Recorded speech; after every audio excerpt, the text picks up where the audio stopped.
नमस्कार दोस्तों।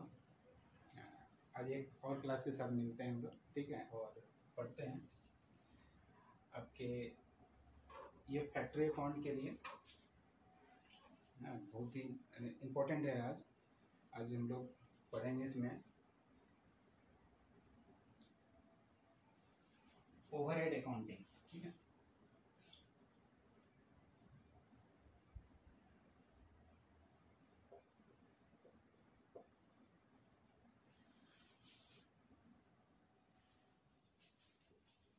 Overhead accounting पढ़ेंगे और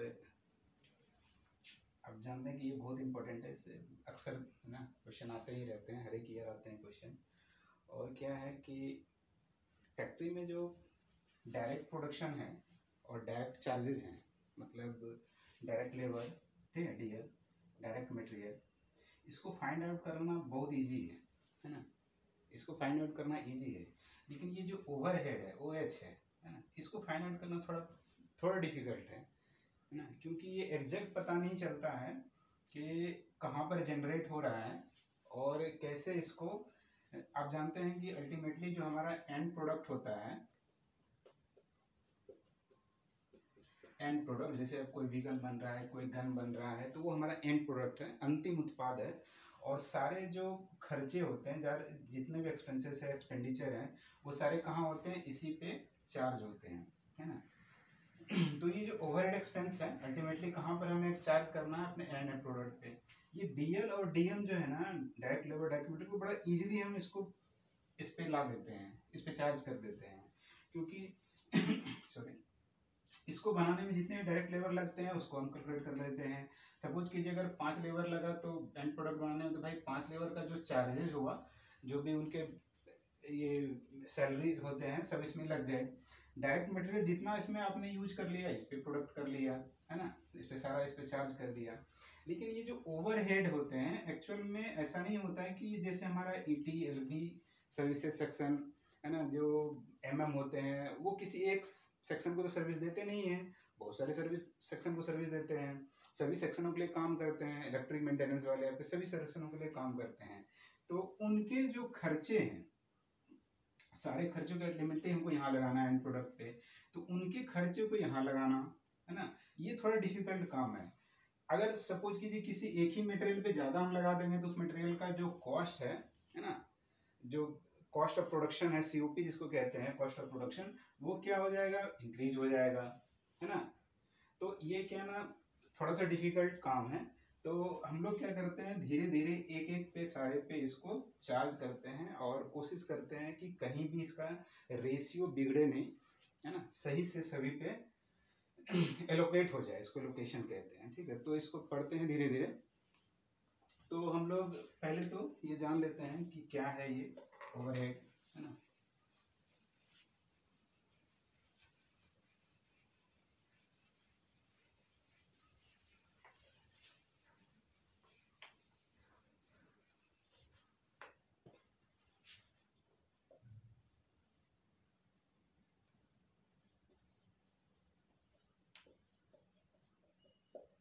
इसको हम OH भी कहते हैं, ओवरहेड को ओवरहेड OH कहते हैं।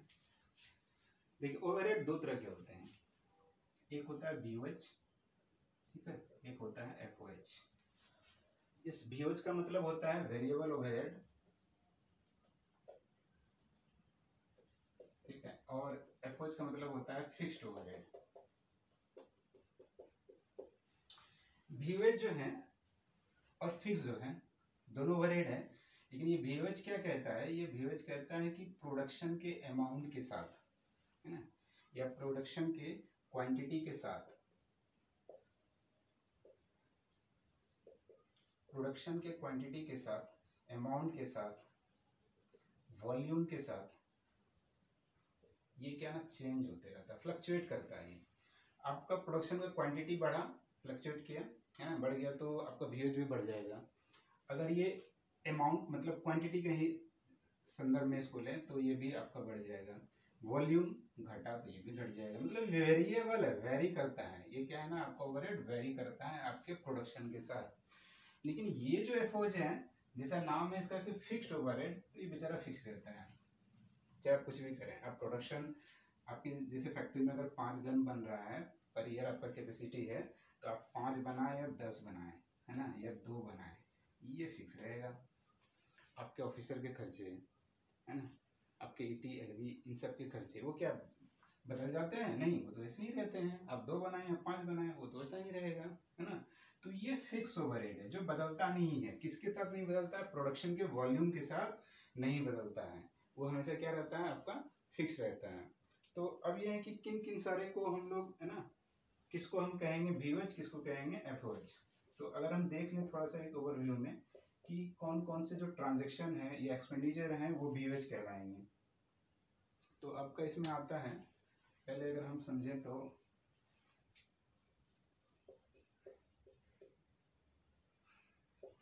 रिपेयर, मेंटेनेंस, ठीक है,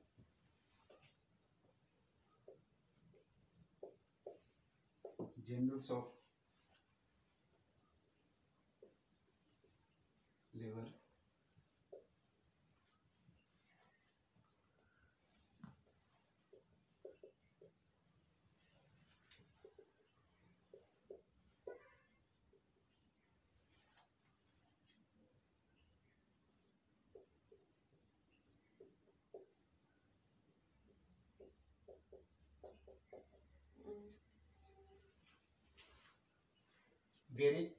various allowance and incentive paid to I. बहुत सारे इंसेंटिव देते हैं, है ना।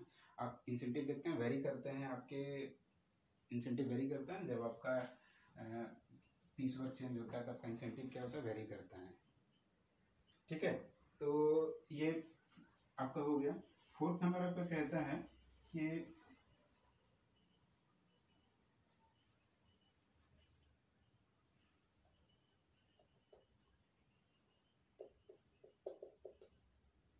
इलेक्ट्रिसिटी, वाटर, स्टीम, ठीक है, गैस, ये जो जनरेशन में, इसके जनरेशन में इलेक्ट्रिसिटी, वाटर, स्टीम, गैस के जनरेशन में जो लगे हुए होते हैं, इनको उत्पन्न करने में जो लगे हुए होते हैं, उनके खर्चे VOH होते हैं, क्योंकि ये वेरी करते हैं। आपका प्रोडक्शन कम होगा तो इलेक्ट्रिसिटी कम, है ना।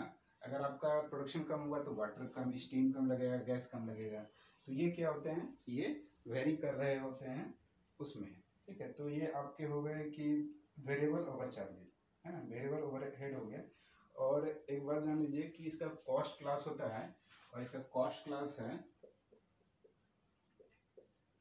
इसका कॉस्ट क्लास है 36।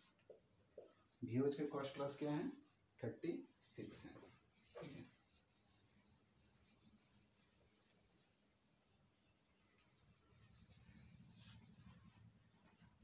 अब FOH के खर्चे देखते हैं, क्या है FOH एक्सपेंडिचर, ठीक है। ऐसे एक्सपेंडिचर जो फिक्स है ना, और आपके प्रोडक्शन के वॉल्यूम के साथ चेंज नहीं होते हैं, ठीक है। तो इसमें आप ले सकते हैं पहला स्टाफ, ऑफिसर्स, इनके क्या पे एंड अलाउंस। स्टाफ ऑफिसर्स के जो पे एंड अलाउंस है क्या है आपका FOH खर्चे हैं, ये बदलते नहीं हैं, ये बदलेंगे नहीं। आप प्रोडक्शन कुछ भी करें, ये बदलेंगे नहीं, है ना। बहुत सारा ट्रेनिंग स्कीम चलता है,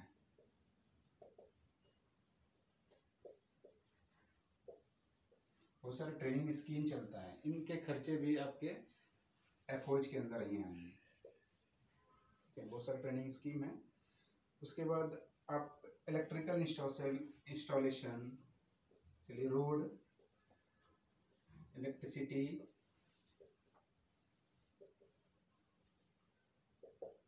इलेक्ट्रिकल इंस्टॉलेशन, बिल्डिंग, इनके repair and maintenance, repair and maintenance, ये क्या खर्चे हैं आपके, फिक्स है ना। आप प्रोडक्शन करें या ना करें, रोड क्या खराब नहीं होगा, खराब होगा, उसका मेंटेनेंस तो आपको लगेगा, है ना। बिल्डिंग, इलेक्ट्रिकल इंस्टॉलेशन जो होते हैं, इन सब के जो रिपेयर और मेंटेनेंस है वो हमेशा आपके लगते रहेंगे, आप चाहे प्रोडक्शन करें या ना करें, है ना। जो बिल्डिंग पे डेप्रिसिएशन लग रहा होता है, ठीक है, जो डिप्रिसिएशन लग रहा होता है ये आपका कैसे खर्चे हो जाएंगे, डेप्रिसिएशन, है ना, अप्रोच है, चाहे तो ये बिल्डिंग पे लगे या तो आप इसको मैसनरी पे लगाइए, है ना।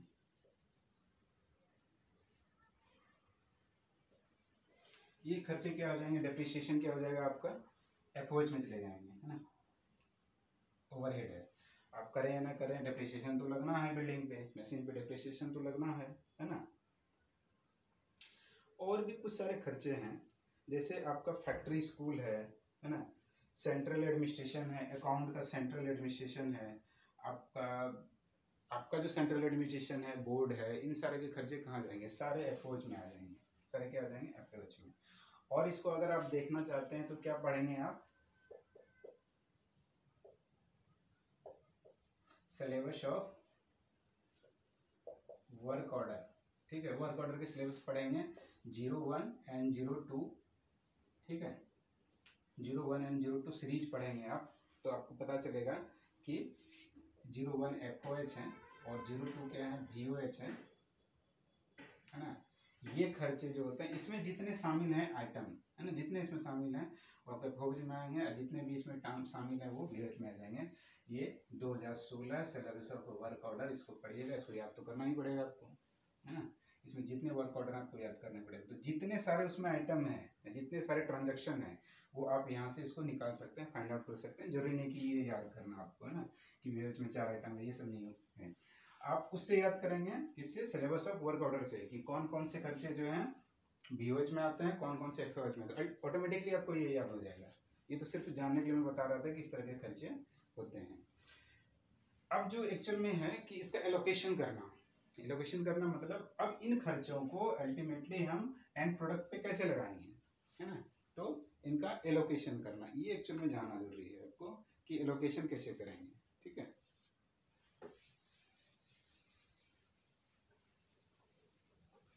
तो उसके पहले हम जानते हैं कि इन चीज़ों को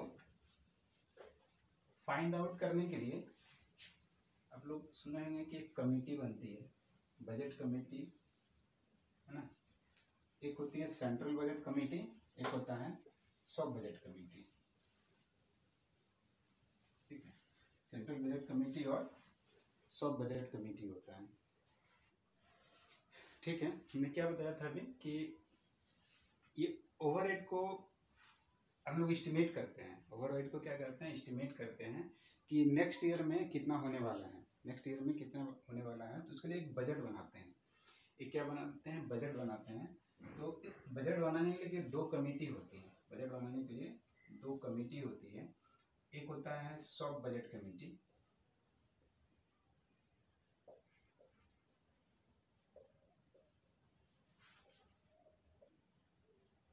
और एक होता है central budget committee.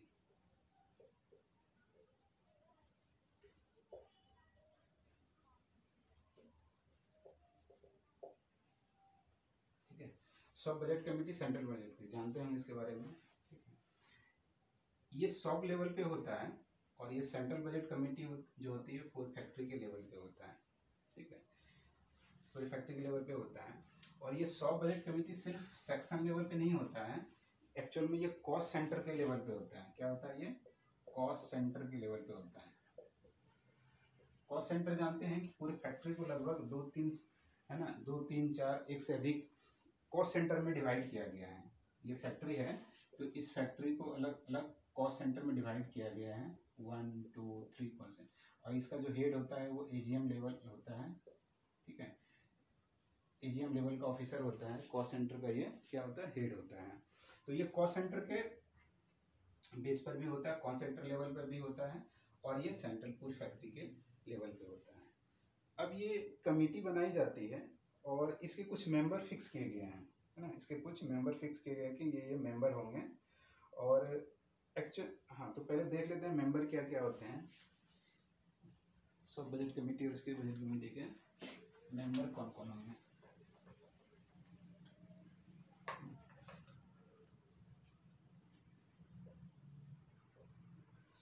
Soft budget committee. इसके जो देखिए मेंबर होंगे, इसमें होगा आपका डीओ या तो एजीएम, रैंक का ये होगा चेयरमैन, ठीक है। एचओएस हेड ऑफ द सेक्शन, ये क्या होगा, मेंबर होगा।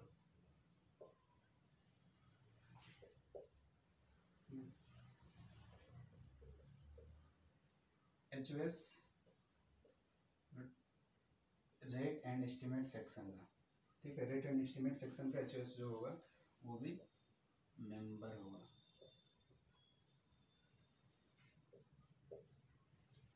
डी है कि एक एलओ का रिप्रेजेंटेटिव होगा, एलओ का रिप्रेजेंटेटिव रेप होगा उसका, मतलब लोकल अकाउंट ऑफिस या फाइनेंस का आप समझ सकते हैं कि उसका एक मेंबर होगा, तो वो भी क्या रहेगा, मेंबर होगा, ठीक है।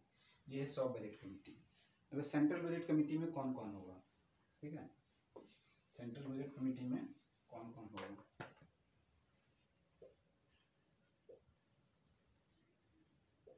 Budget committee, central budget committee में कौन कौन होगा। इसमें जानते हैं कि जब सेंट्रल है मतलब फैक्ट्री लेवल पे है, तो जो जीएम होगा वो चेयरमैन होगा, ठीक है, जीएम होगा वो चेयरमैन होगा। और कॉस्ट सेंटर का हेड जो है ना, कॉस्ट सेंटर का हेड, कॉस्ट सेंटर हेड भी कह सकते हैं इसको, ठीक है, कॉस्ट सेंटर हेड या तो एजीएम, ये क्या होगा, मेंबर होगा, कॉस्ट सेंटर हेड या ये क्या होगा, मेंबर होगा।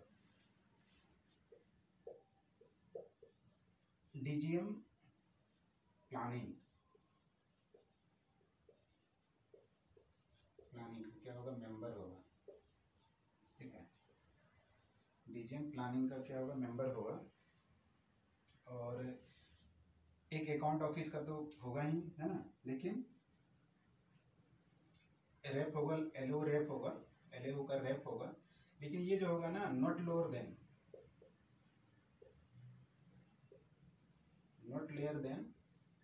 एओ, मतलब अकाउंट ऑफिसर से लोअर ग्रेड का नहीं होगा, ये भी क्या होगा, मेंबर होगा। अकाउंट ऑफिसर से के ग्रेड से लोअर नहीं होगा, ये भी इसका मेंबर होगा, ठीक है। ये तो है इस तरह का कमिटी है, लेकिन इसमें कुछ बदलाव भी हुए हैं, इसमें ना कुछ बदलाव हुए हैं, ठीक है। ये जो स्ट्रक्चर है थोड़ा सा चेंज हुआ है, ये स्ट्रक्चर 2017 में चेंज किया गया है, ठीक है, 2017 में चेंज किया गया है। तो मैं इसको आपको बताता हूँ कि 2017 में क्या हुआ इसमें। तो पहले देखते हैं सॉफ्ट में, सॉफ्ट बजट कमेटी में क्या क्या हुआ, क्या मेंबर है, ठीक है, देखते हैं।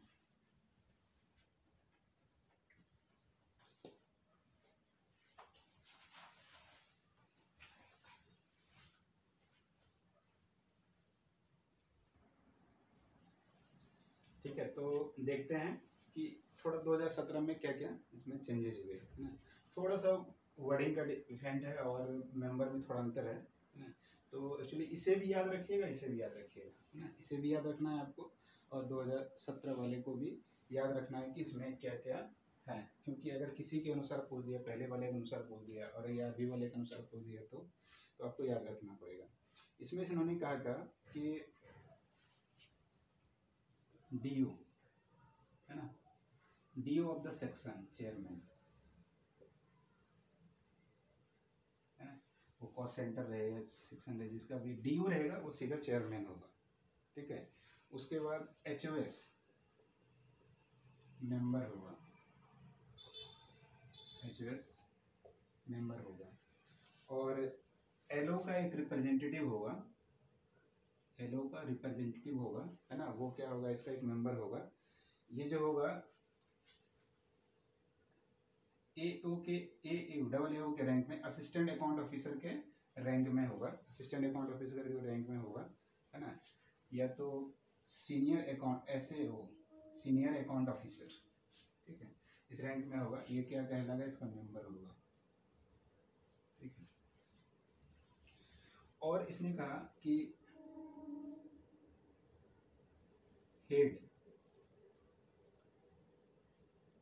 Head of the planning section,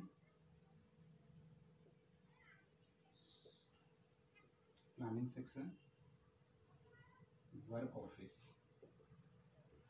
head of the planning section और वर्क ऑफिस का क्या होगा, मेंबर होगा।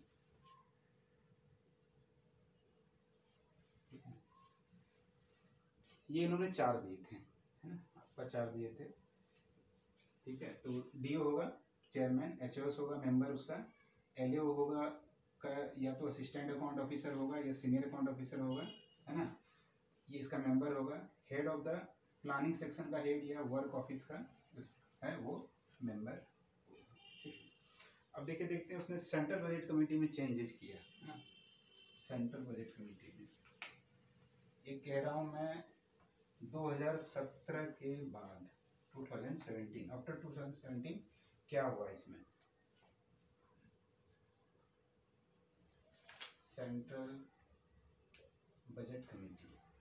तो उन्होंने कहा कि इसमें होगा एज यूजुअल पहले की तरह, है ना, जीएम चेयरमैन होगा, जीएम चेयरमैन होगा। और उसके बाद उन्होंने कॉस्ट सेंटर का हेड जो एजीएम है इन्हें नहीं लिया, है ना, इसके जगह पे ले लिया या तो एडब्ल्यूएम होगा या तो डब्ल्यूएम होगा, है ना, कॉस्ट सेंटर का या तो उस सेक्शन का, और ये हो जाएगा मेंबर। और थर्ड है अकाउंट ऑफिसर, ये मेंबर होगा, ठीक है। एलओ के रिप्रेजेंटेटिव में सिर्फ अकाउंट ऑफिसर होगा, क्योंकि सेंट्रल लेवल पे तो थोड़ा हायर अथॉरिटी होता है ना। तो ये 3 चीज़ें कहा आपने, सेंटर में देखा पहले कैसे था, ठीक है। और अब इसका स्ट्रक्चर क्या हो गया, सेंट्रल बजट कमेटी का स्ट्रक्चर क्या होगा, इस स्ट्रक्चर को लिखिएगा और याद कर लीजिएगा, चाहे तो आप इसका स्क्रीनशॉट भी ले सकते हैं, ठीक है। तो इस कहानी से आगे बढ़ते हैं लोग।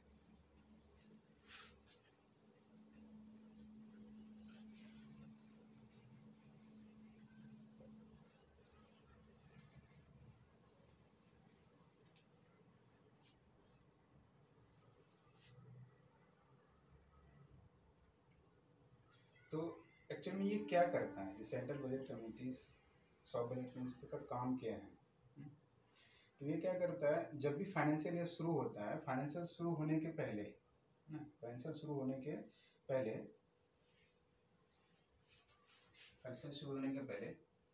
Direct labour DL, direct material DM, FOH VOH, इसमें बड़ा कन्फ्यूजन है सभी को, है ना। कुछ कहते हैं कि नहीं सिर्फ वीओएच को ये फाइंड आउट करता है, डीएल डीएम को नहीं करता है ना, ये कन्फ्यूजन है। तो कन्फ्यूज मत होइए, डीएल डीएम एफओएच वीओएच सबको फाइंड आउट करता है। ये क्यों करता है, अगर इन दोनों को फाइंड आउट नहीं करेगा तो ये कहाँ से निकलेगा, तो आएगा ही नहीं, फाइंड आउट नहीं होगा। अगर इस दोनों को ये एस्टिमेट नहीं किया तो ये नहीं होगा, क्योंकि आगे देखेंगे, अभी हम एक फार्मूला देखेंगे, वीओएच और एफओएच का फार्मूला देखेंगे, तो बिना इसके होगा नहीं। तो जब तक इसको फाइंड आउट नहीं करेगा तो एफओएच वीओएच कहाँ से आएगा। इसलिए इन तीनों को, चारों को फाइंड आउट करता है अपने एफओएच और वीओएच को, अल्टीमेटली इसको निकालने के लिए, है ना, इसको निकालने के लिए। तो ये क्या करता है कि फाइनेंशियल शुरू होने के पहले ना इसको कैलकुलेट करता है और क्वार्टरली बेस पर एस्टिमेट बनाता है। क्या करता है, वीओएच और एफओएच को क्या करता है, वो क्वार्टरली बेस पर एस्टिमेट बनाता है, क्वार्टरली लेवल, है ना, क्वार्टरली बेस पे करता है, ये याद रखिएगा, है ना, क्वार्टरली बेस पे ये एस्टिमेट बनाता है। इसके बाद इससे जो है फिर जाके सेंट्रल बजट कमेटी अप्रूव करती है, ये जो बनाता है सॉफ्ट बजट कमेटी ना, इसे जाके अप्रूव करता है कौन, central budget committee. Central budget committee इसे जाके अप्रूव कर देता है ना?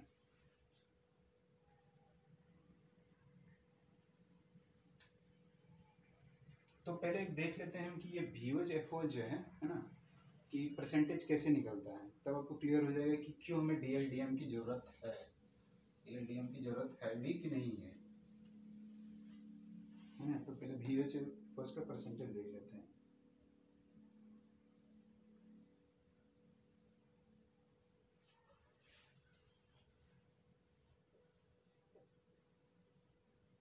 वेरिएबल ओवरहेड क्वेश्चन आया है, ठीक है, ध्यान रखिएगा। VH FOH का जो परसेंटेज है उसको निकालते हैं हम लोग।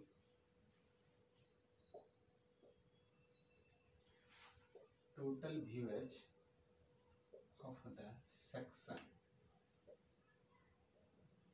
तो सेक्शन भी लिख सकते हैं, कॉस्ट सेंटर भी लिख सकते हैं, ठीक, सेक्शन भी ले सकते हैं और कॉस्ट सेंटर भी ले सकते हैं, इसे सेक्शन भी और कॉस्ट सेंटर भी ले सकते हैं।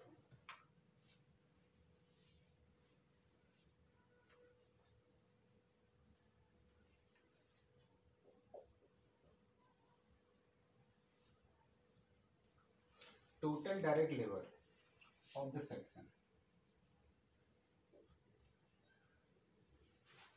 मल्टीप्लाइड बाय 100, ये हो गया VH परसेंटेज, ठीक है।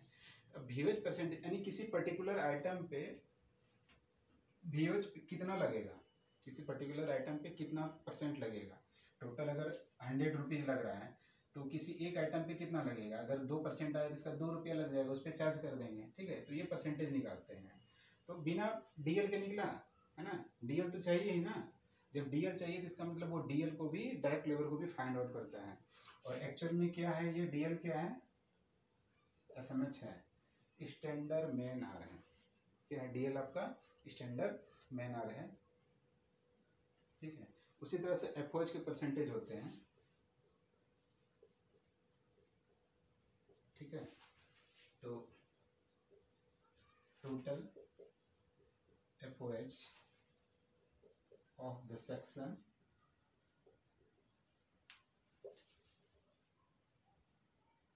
Total FOH of the section, ठीक है। और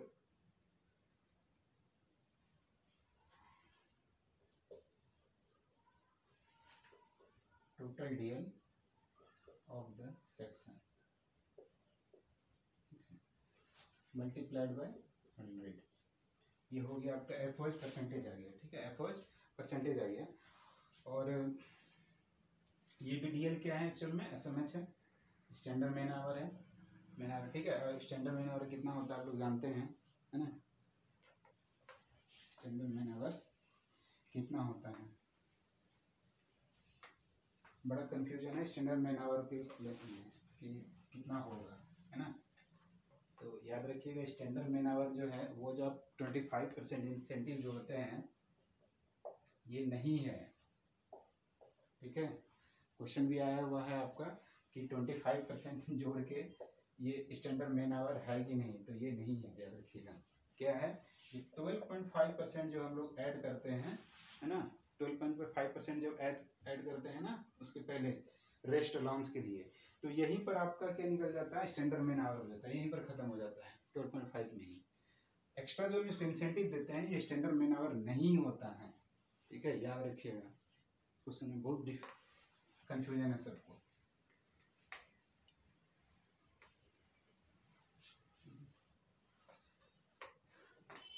तो आपका ये हो गया, तो आप समझ गए ना कि बिना DL/DM निकल कैसे हम करेंगे, फाइंड आउट ही कर पाएंगे, ठीक है। अब देखिए क्या करते हैं कि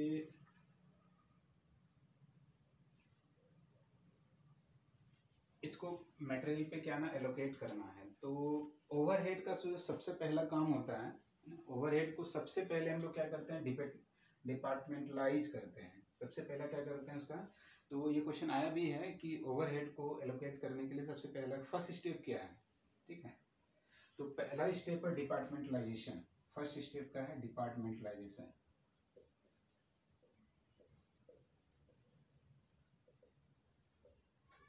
और सेकंड इसका स्टेप है एलोकेशन। डिपार्टमेंटलाइजेशन मतलब हुआ कि पहले आप ये तो पता करें कि ये खर्चे हो कहाँ रहे हैं, है ना। फैक्ट्री में LV के खर्चे बहुत सारे हैं, LV एक सेक्शन है आपका, आपको सर्विस दे रहा है, इस कॉस्ट सेंटर के लिए भी खर्चे हैं, कॉस्ट सेंटर के लिए, इस सेंटर के लिए भी है। लेकिन ये तो पता करना है कि ना, जैसे ये सेक्शन 1 है, सेक्शन 2 है, सेक्शन 3 है, तो ये किसको सर्विस अधिक दे रहा है, किसको कम दे रहा है, किसको दे भी नहीं रहा है, ये भी तो हो सकता है। मतलब कहाँ कहाँ पर डायरेक्ट लेबर यूज हो रहे हैं, ठीक है, कहाँ कहाँ पर डायरेक्ट लेबर यूज हो रहे हैं, वहीं वहीं पर से ये एलवी के खर्चे आ रहे हैं। तो डायरेक्ट लेबर के बेस पे किससे करते हैं हम लोग, डायरेक्ट लेबर के बेस पे लीवी करते हैं, डायरेक्ट लेबर के बेस पे। तो हमें फाइंड आउट करना है कि डायरेक्ट लेबर कहाँ है। लेकिन समस्या यही आती है कि इसमें हो सकता है डायरेक्ट लेबर कम है, इसमें अधिक है, इसमें कम है, तो किस बेस पे करेंगे, है ना। तो पहला हम लोग क्या करते हैं, पहले तो डिपार्टमेंटलाइजेशन करते हैं। डिपार्टमेंटलाइज करना है कि कहाँ कहाँ अलग अलग कहाँ पर जनरेट होता है, ठीक है। तो इसके लिए पहले एक सबसे पहला तरीका अपनाया जाता है कि वर्क ऑर्डर में ही काम किया जाता है। वर्क ऑर्डर में आप जानते हैं कि जो वर्क ऑर्डर होता है, इसका जो लास्ट 2 डिजिट होता है ना, इस डिजिट में शॉप या सेक्शन का नंबर होता है। तो पहले यहीं पर हम बता देते हैं। सपोज कीजिए कि ये 01 है ना, 0000 कुछ 4 है ना, और यहाँ पर 29 है। सपोज कीजिए 29 एक सेक्शन का नाम है।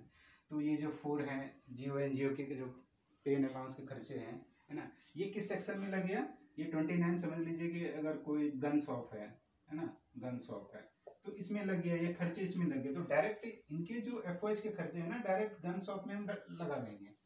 गन शॉप में जितने भी मटेरियल बनेंगे, डायरेक्ट मटेरियल बनेंगे, उसके खर्चे में इनके खर्चे शामिल हो जाएंगे। तो तुम कुछ करना ही नहीं है ना, डायरेक्ट इसमें कर दिए, क्योंकि ये यहाँ पर ये इसी में यूज हो रहा है। लेकिन अब जैसे एलवी के खर्चे, आप क्या इसको फाइंड आउट कर पाएंगे कि किसके लिए सर्विस दे रहा है ये। तो उनके लिए ये काम होता है डिपार्टमेंटलाइजेशन करना, एलोकेशन करना, डिपार्टमेंटलाइजेशन करना और एलोकेशन करना, है ना।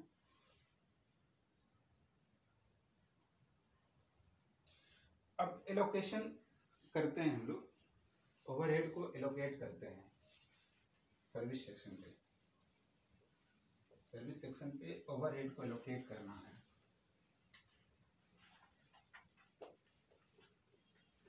ओवरहेड आपके जितने भी खर्चे हुए सबको सर्विस सेक्शन से जितने भी खर्चे हुए आपको ऑटोमेटिक कहाँ है लगाना है, एंड प्रोडक्ट पे लगाना है। तो मतलब पहले सेक्शन पे लगाना है ना। तो सेक्शन पे लगाना है, तो एलोकेशन, इसके 2 मेथड होते हैं एलोकेशन करने के। पहला तो डिपार्टमेंटलाइजेशन हुआ, मतलब अलग अलग खर्चे पता करना किस सेक्शन में हो रहा है, कहाँ जनरेट हो रहा है ये। और दूसरा काम है उसको फिर एलोकेट करना डायरेक्ट मटेरियल पे। तो उसके 2 तरीके होते हैं। एक होता है method of simplification,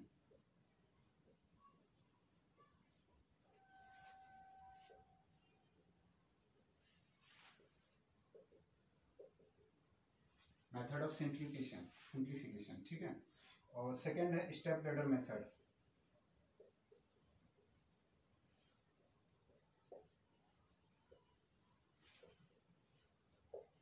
step ladder method, इस दो मेथड से हम लोग ओवरहेड को क्या करते हैं, एलोकेट करते हैं ना।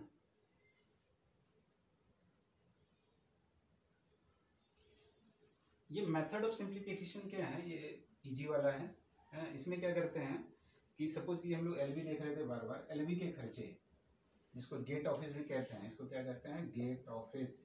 इसी का एक पार्ट होता है एलवी का, एक पार्ट होता है गेट ऑफिस। जब मैनुअल मस्टर आउट होता था तो इस गेट ऑफिस का काम होता था, ठीक है। तो एलवी को कहीं कहीं गेट ऑफिस भी लिखा जाता है, कोई दिक्कत नहीं है। इसके खर्चे को ऐसे डिवाइड करना है एलवी के खर्चे को कि जहाँ जहाँ डायरेक्ट मटेरियल, डायरेक्ट लेबर है, जहाँ जहाँ पर वहाँ पर दे देंगे। जैसे सपोज कीजिए 2 सेक्शन है ना, सेक्शन 1 सेक्शन 2, है ना। यहाँ पर जितने जितने डायरेक्ट लेबर हैं, यहाँ पर हो सकता है 5 लेबर हैं, यहाँ पर 6 लेबर हैं।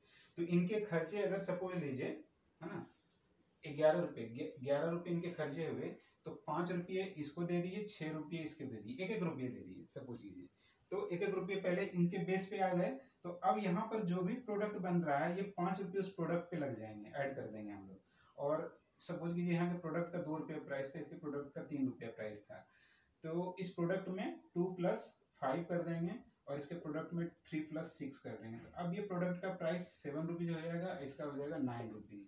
ये एंड प्रोडक्ट का देखिए बढ़ गया ना प्राइस, एंड प्रोडक्ट का क्या हो गया, कॉस्ट बढ़ गया।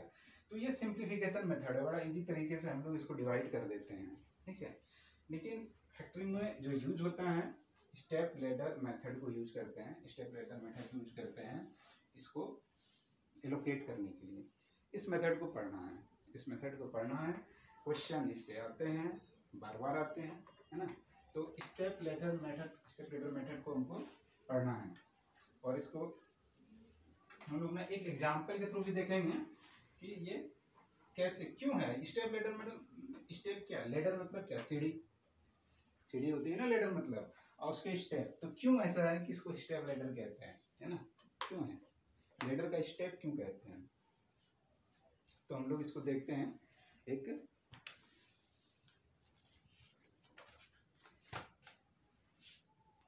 तो देखिए स्टेप लैडर मेथड के पहले कुछ तो है ना एजप्शन है, एजप्शन है कि पहले हम थोड़ा सा देख लेते हैं, इससे क्वेश्चन आता है लेफ्ट राइट, देख लीजिए ये राइट साइड है, लेफ्ट साइड है, मेरा ये लेफ्ट साइड है, ये राइट साइड है, ठीक है। तो उसमें भी कॉलम बने होते हैं लेफ्ट साइड और राइट साइड में, ठीक है। तो इसमें पहले देखते हैं, पहले तो ये स्टेप लैडर मेथड जो है VOH और FOH के लिए अलग अलग बनता है, ठीक है। VOH और FOH के लिए दोनों के लिए अलग अलग स्टेप लैडर मेथड बनता है, एक ही नहीं बनता है, दोनों के लिए अलग अलग बनाना है। इसमें जो सर्विस सेक्शन है उसको सर्विस सेक्शन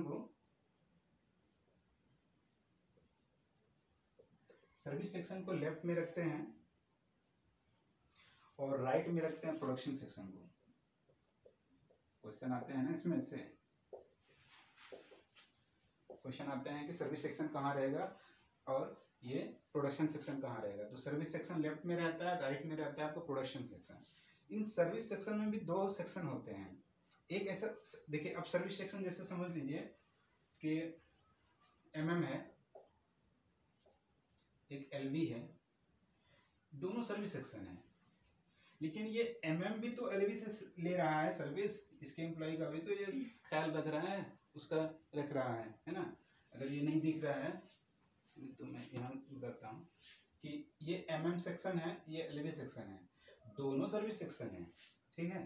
तो LV भी तो MM को सर्विस दे रहा है, LV भी तो MM को सर्विस दे रहा है, ये खुद एक सर्विस सेक्शन है, अब खुद सर्विस सेक्शन से सर्विस ले रहा है ना।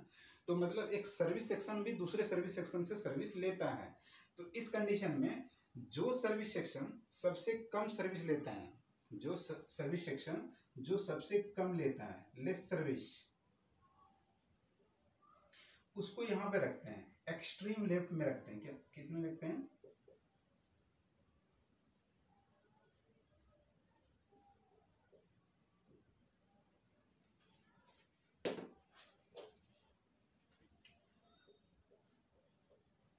एक्सट्रीम लेफ्ट में रखते हैं।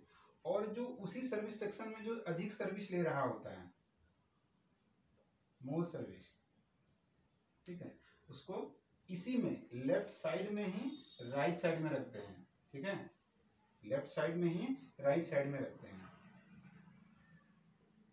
ठीक है। तो आप इसको दूसरे तरीके से अगर आपसे पूछा जाए कि सब कम सर्विस लेने वाले सेक्शन को किधर रखा जाता है, तो आप कहेंगे कि उसे रखा जाता है एक्सट्रीम लेफ्ट में, और अधिक सर्विस रखने वाले सेक्शन को कहाँ रखा जाता था, और राइट मत लिख दीजिएगा, कहाँ रखते हैं, लेफ्ट में ही रखते हैं, ठीक है।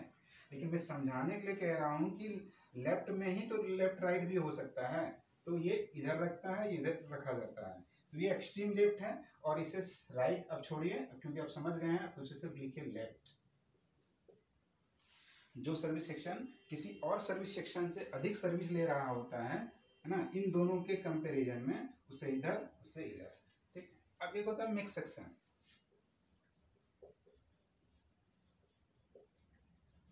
मिक्स सेक्शन को दोनों तरफ रखते हैं,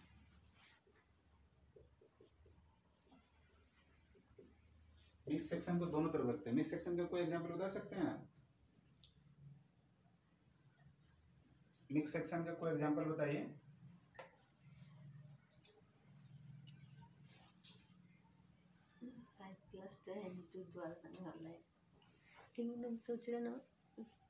आगे देखते हैं, है ना, कि अब एक एग्जांपल से इसको समझते हैं, पूरे को एक एग्जांपल से समझते हैं।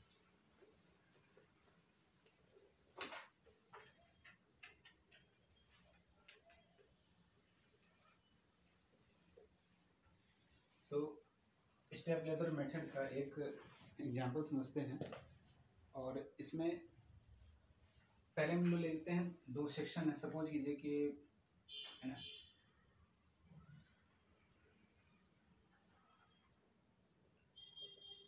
सर्विस सेक्शन है एक्स एंड वाई, और सर्विस सेक्शन है एक्स एंड वाई, और प्रोडक्शन सेक्शन है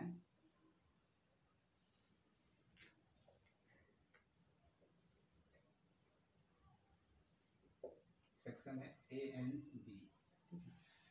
सर्विस सेक्शन है Y and B, Y and X and Y, और प्रोडक्शन सेक्शन है ए और बी। सर्विस सेक्शन क्या करता है, इन दोनों को सर्विस दे रहा होता है, इन दोनों को सर्विस दे रहा होता है। तो अल्टीमेटली सर्विस सेक्शन के खर्चे कहाँ जाएंगे, प्रोडक्शन सेक्शन पे जाएंगे, प्रोडक्ट पे जाएंगे, एंड प्रोडक्ट पे जाएंगे, है ना। अब इसमें कुछ कंडीशन है, इसमें कंडीशन देखिए, एक कंडीशन 1 क्या है कि ये जो एक्स है ना, जो एक्स है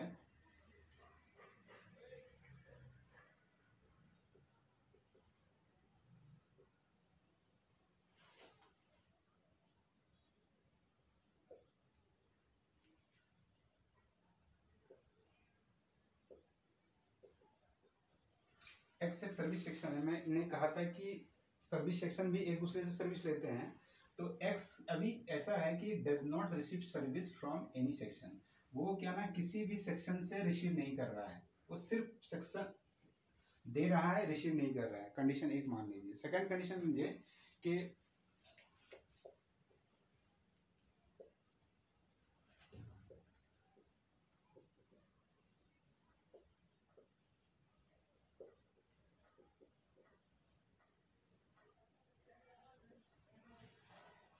Y receive services from section X, लेकिन ये जो वाई है सेक्शन एक्स से रिसीव कर रहा होगा, ठीक है। सेक्शन वाई जो है एक्स से ले तो रहा है, ये इससे सर्विस ले रहा है, लेकिन ये एक्स जो है वाई से नहीं ले रहा है, ठीक है। ये सिर्फ इससे ले रहा है, वाई जो है सिर्फ एक्स से ले रहा है, लेकिन एक्स जो है नहीं ले रहा है, ठीक है। ये कंडीशन। और थर्ड कंडीशन में लगाइए इसमें कि सेक्शन ए एंड बी,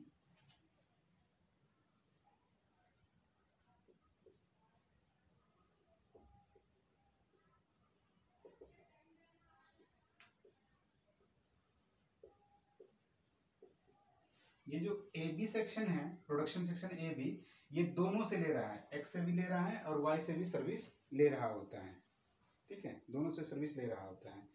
अब इस कंडीशन को अप्लाई करते हैं, और इसमें एक आपको बता दें कि एस्टिमेट के द्वारा तय कर लिया जाता है कि VOH FOH का क्या क्या परसेंटेज रहेगा, ठीक है। किस किस परसेंटेज से एलोकेट करना है हमें, ठीक है। तो ये तय किया गया कि y जो देता है, या x, पहले x के लेते हैं, x जो देता है, ठीक है, x जो दे रहा है, अपना सर्विस दे रहा है, वो दे रहा है y को, a को और b को। x किसको दे रहा है, y को दे रहा है, a को दे रहा है, b को दे रहा है। तो ये y को, a को और b को, तीनों को सर्विस दे रहा है, और ये दे रहा है 20%, 50% और 30%। सपोज कि जैसे एक हमने एग्जांपल ले लिया है कि इस हिसाब से ये इसको दे रहा है सर्विसेज, ठीक है।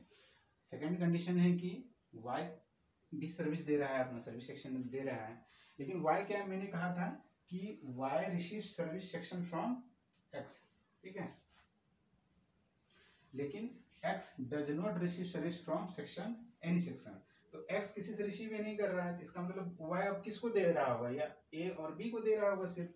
तो इसके लिए a और b है। सपोज कीजिए इसको भी 50% दे रहा है, इसको भी 50% सर्विस दे रहा है, ठीक। तो इस कंडीशन को सेटिस्फाई करने के लिए एक हम लोग अब डिस्ट्रीब्यूट कैसे करेंगे इनके खर्चे को।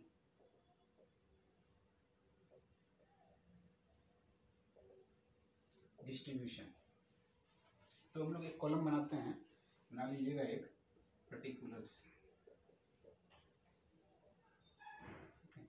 उसके बाद x सेक्शन, y सेक्शन, ठीक है। थोड़ा ये यहाँ से आते हैं, ठीक है।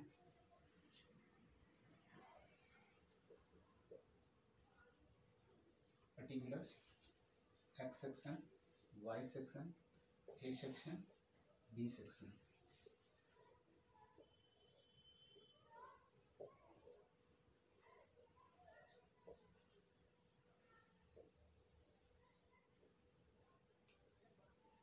ठीक है, पहला तो एक केस सेटिस्फाई हुआ कि स्टेप, ये मेथड है, ये स्टेप लेडर मेथड है। इसमें जो बनाते हैं तो सर्विस सेक्शन को लेफ्ट में रखते हैं, तो ये देखिए हमारा लेफ्ट है ना, सर्विस सेक्शन को लेफ्ट में रखे और राइट साइड में क्या रख रहे हैं, प्रोडक्शन सेक्शन को।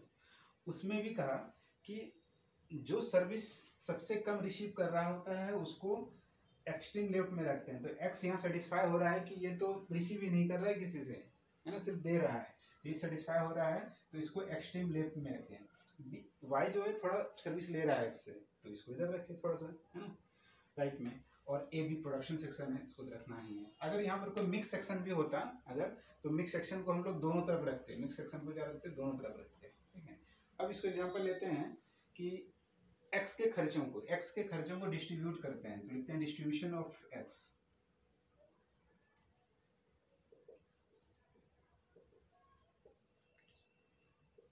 एक्स एक्सपेंडिचर,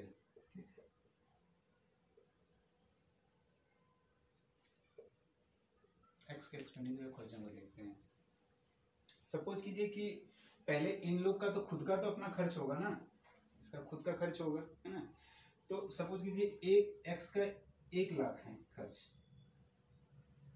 ठीक है, और वाई का खर्च अगर 2,00,000 है,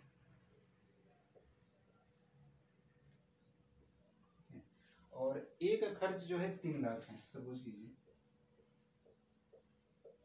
और इसका 2,50,000 ले लेते हैं, 2,50,000, ठीक है। इनके खर्चे हैं भाई, ये खुद के सेक्शन के खर्चे हैं, ये खुद के खर्चे हैं। प्रोडक्ट बनाने में इतना खर्च किया इन्होंने, इतना खर्च किया इन्होंने, सर्विस देने में इतना खर्च किया, इनके खर्चे हैं अपने, है ना, और इन्होंने इतना खर्च किया, है ना। तो पहले तो हम देखते हैं कि एक्स के खर्चों को डिस्ट्रीब्यूट करेंगे। एक्स में सर्विस सेक्शन है, सर्विस सेक्शन ओवरहेड के खर्चे हुए गए, इनके खर्चों को हम लोग इन पे किस पे लगाना है, इन पे लगाना है। तो अल्टीमेटली कहाँ लगना है, इस पे लगना है, ए बी पे, मतलब प्रोडक्शन सेक्शन पे लगना है। तो प्रोडक्शन सेक्शन पे खर्चे कहाँ लग जाएंगे, उनके एंड प्रोडक्ट पे लग जाएंगे। पहले इसको डिस्ट्रीब्यूट करते हैं।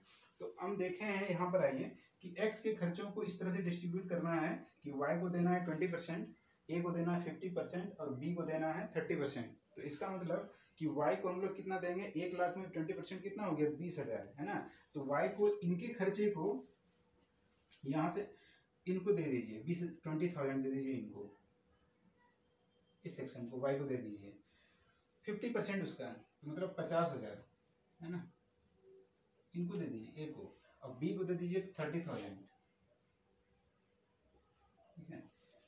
तो ये सारे खर्चे तो इनके निकल गए, तो ये क्या हो गए, खत्म, ये तो क्लियर हो गया बेचारा, खत्म हो गया, इनके खर्चे ही खत्म हो गए। अब ये सारे खर्चे इनको क्या हो गए, इनको इनको इनको इलोकेट हो गए, है ना। इनके खर्चे देखे आ गए ना, सर्विस सेक्शन के खर्चे, ओवरहेड जो हमारे खर्चे हैं इनके तरफ आ गए, इनके तरफ शिफ्ट हो गया। अब देखिए इनके खुद के खर्चे 2,00,000 थे, और अब इन्होंने लिया था, इन्होंने भी सर्विस लिया था, तो उन दोनों मिला के खर्चे अब इनके 2,20,000 हो गए। इनके खुद के खर्चे 3,00,000 थे, सर्विस लिया उन्होंने 50,000 का, तो अब इनके खर्चे कितने हो गए, 3,50,000 के हो गए। इनके खुद के खर्चे 2.5 लाख थे, और उन्होंने 30,000 का लिया, तो ये हो गए 2,80,000 रुपये, 2,80,000 रुपये इनके खुद के खर्चे, अब टोटल खर्चे हो गए, ठीक है। अब देखिए, एक तो फर्स्ट कंडीशन था, है ना। अब ये सेकंड कंडीशन है, से कर दीजिए, सेकंड कंडीशन है आपका कि डिस्ट्रीब्यूशन ऑफ वाई, है ना, सर्विस सेक्शन, वाई के खर्चे को डिस्ट्रीब्यूट कीजिए।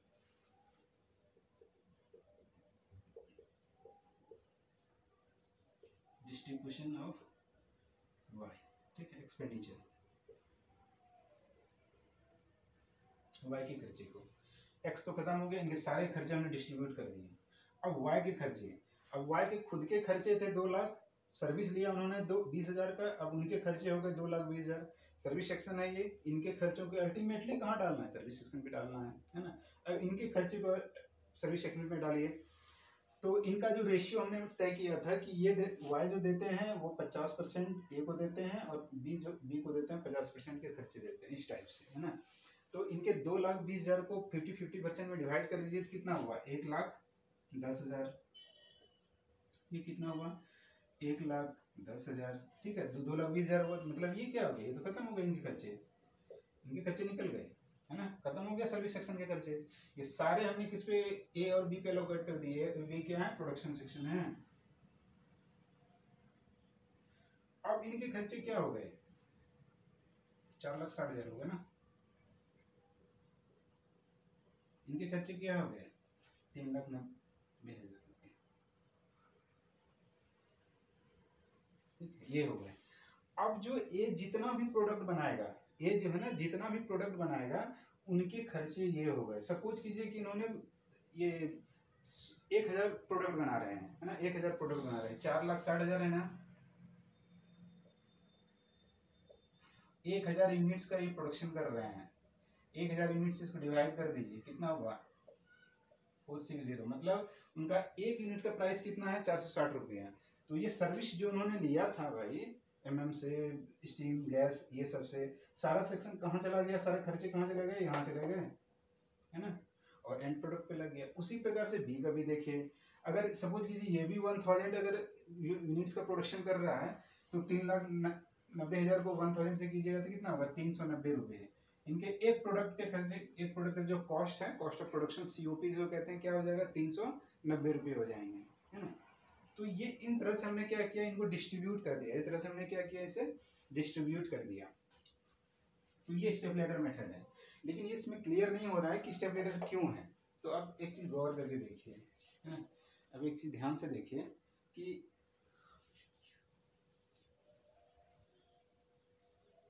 ये क्या बन रहा है, सीढ़ी नहीं बन रहा है आपके घर का, है ना, ये सीढ़ी बन रहा है ना, स्टेप लग रहा है ना, इसीलिए इसको कहते हैं स्टेप लैडर मेथड, ठीक है।